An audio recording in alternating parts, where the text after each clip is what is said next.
আসসালামু আলাইকুম। Hello everyone, কেমন আছেন সবাই? আশা করি খুব ভালো আছেন।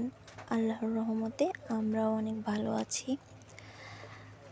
আজকে আপনাদের সাথে বাবুর কিছু সুতি কাপড়ের জামা শেয়ার করব। এগুলো কিছুদিন আগেই বানানো হয়েছে বাবুর জন্য। এই জামাগুলো প্রায় 10টি জামা এখানে আমার ভাবি বানিয়ে দিয়েছে। আরও মনে হচ্ছে 4-5টার উপরে এই জামাগুলো বানিয়ে দিয়েছে আমার একটি বোন। আসলে রক্তের সম্পর্ক থাকলেই যে মানুষের সাথে ভালো সম্পর্ক মায়া থাকে, এটা আসলে একদম সঠিক কথা নয়।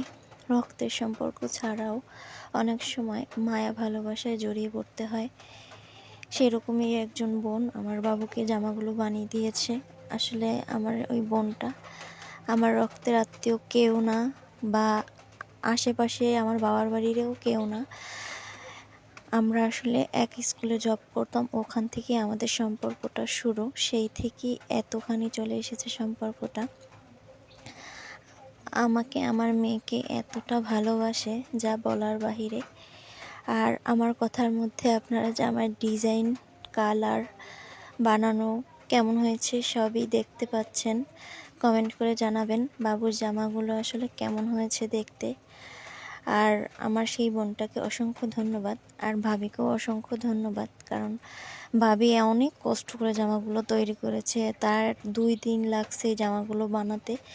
অনেক কষ্ট করেছে আসলে। মেশিনে বসে বসে জামা বানানো তো বুঝিনি কতটা কষ্টের। 10টি জামা তো আর মুখের কথা না, বলাটা যতই সহজ করাটা আরও কঠিন। 2জনকে অসংখ্য ধন্যবাদ আমার মেয়েকে এতটা ভালোবাসার জন্য। আসলে একটা কথা আছে না, যার চোখে আমার মেয়ে হচ্ছে চোখের মণি, তারা হচ্ছে আমার চোখে চোখের মণি। আসলে আমার বেলায় সেটাই। আজকের ভিডিওটা এখানেই শেষ করছি। সবাইকে অসংখ্য ধন্যবাদ। পরবর্তী একটি সুন্দর ভিডিওতে আবার দেখা হয়ে যাবে।